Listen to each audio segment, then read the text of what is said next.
암을 연구하는 많은 연구기관에서는 왜 암이 이렇게 많이 생길까를 연구하다가 결국 음식, 식습관의 그 원인을 많이 찾게 되었습니다. 아주 큰 범위로 보면 고기를 많이 섭취하는 사람들, 그리고 그 국가가 훨씬 더 발암률이 높은 것으로 확인이 됐습니다. 큰 규모의 연구가 있었는데요. 중국 연구, 미국의 콜린 캠벨 교수에 의해서 주도된 대규모의 중국 연구 차이나 스터디가 있었습니다. 이 연구 결과 8억 8천 명을 대상으로 2,400개 지역을 조사했을 때 역시 고기를 많이 먹은 지역의 사람들이 훨씬 더 암과 심혈관 질환, 고혈압, 당뇨에 많이 걸리는 것으로 확인이 됐습니다. 큰 범위로 보면 미국이 중국보다 10% 더 발암률이 높았고요. 또 이러한 연구는 고기와 암의 상관관계를 연구한 내용들은 무려 논문이 100편 이상 굉장히 많이 나오고 있습니다. 결론적으로는 차이나 스터디를 통해서 또 이런 연구들을 통해서 고기를 많이 먹는 습관, 특히 하루에 총 칼로리의 20% 이상 고기를 많이 먹을 때 발암률도 훨씬 올라가는 것으로 확인이 됐습니다. 리처드 돌과 리처드 페토의 연구에 의하면 고기를 먹은 사람들의 약 35%가 발암률이 높은 것으로 확인이 됐습니다. 특히 그 중에서도 붉은색 고기, 그리고 가공육, 햄이나 소시지 같은 가공육에서 훨씬 더 발암률이 높은 것으로 확인이 됐습니다. 미국 국립보건원과 미국 은퇴자협회에서도 식습관과 건강에 대한 상관관계를 조사를 했는데요. 무려 49만 4천 명을 대상으로 조사를 했을 때 붉은 고기를 즐겨 먹는 사람들이 대장암 발생률이 25%가 높았습니다. 폐암 발생률도 20%가 높았습니다.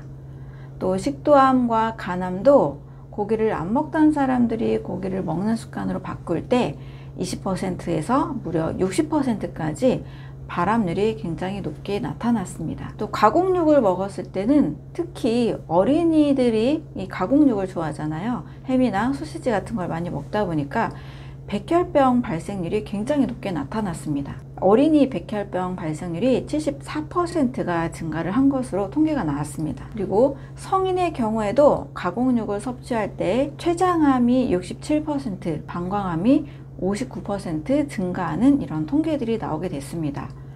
그 이유는 가공육은 고기를 처리하는 과정에서 발암물질이 많이 생기게 됩니다. 헤테로사이클릭 아민이나 니트로사민 같은 발암물질이 생성이 되고 또 질산염, 아질산염 이런 물질들이 발암 성분의 원인이 됩니다. 또 고기에 들어있는 많은 항생제나 성장 호르몬, 또 고기가 섭취한 곡식 사료로 인한 많은 염증 물질, 이러한 것들이 사람의 몸에 들어와서는 결코 좋은 반응이 일어나지 않는다라는 거죠.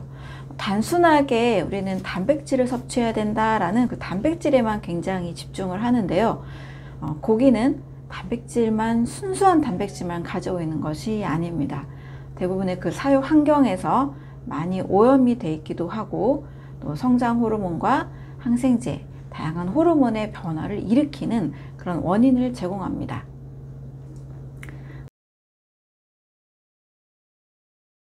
고기를 먹으면 그러면 우리 몸은 어떻게 바뀌게 될까요? 크게 세 가지 변화가 일어납니다. 첫 번째는 혈액과 혈관의 변화, 두 번째는 독소의 축적, 세 번째는 림프관에 문제가 생기게 됩니다. 혈액은 어떻게 바뀔까요? 고기를 먹으면 그 혈액의 점도가 굉장히 올라가게 됩니다. 고기 성분 자체가 과일이나 채소, 식물성 음식을 먹었을 때와는 달리 굉장히 음식을 먹었을 때 묵직한 느낌이 있잖아요. 단백질을 소화하는 과정에서 소화 시간도 많이 걸리고 또 열이 발생하는 그런 변화가 있습니다. 또 단백질 소화 과정 중에 혈액의 점도가 끈적끈적해지면서 점성 있는 혈액으로 바뀌게 됩니다. 또 고기는 산성화 시킨다는 말을 많이 하잖아요. 인 성분이 많이 들어있기 때문에 몸 전체를 혈액을 산성화 시키고 또 몸도 같이 산성화 시킵니다. 그런데 또 굉장히 중요한 문제가 혈관을 바꿉니다. 나쁜 성분들이 계속 쌓여가는 몸이 되기 때문에 면역세포에 이 포식작용이 일어나면서 이런 성분들을 혈관벽에 쌓게 됩니다. 그래서 혈관 비후다, 모세혈관 비후다라는 두껍게 바뀐다라는 이야기를 하는데요. 혈관이 두꺼워지면 혈액순환이나 여러 가지 문제가 생기겠죠. 결코 좋은 반응이 일어날 수가 없습니다. 고기 자체는 원래 육식동물이 먹어야 되는 주식입니다.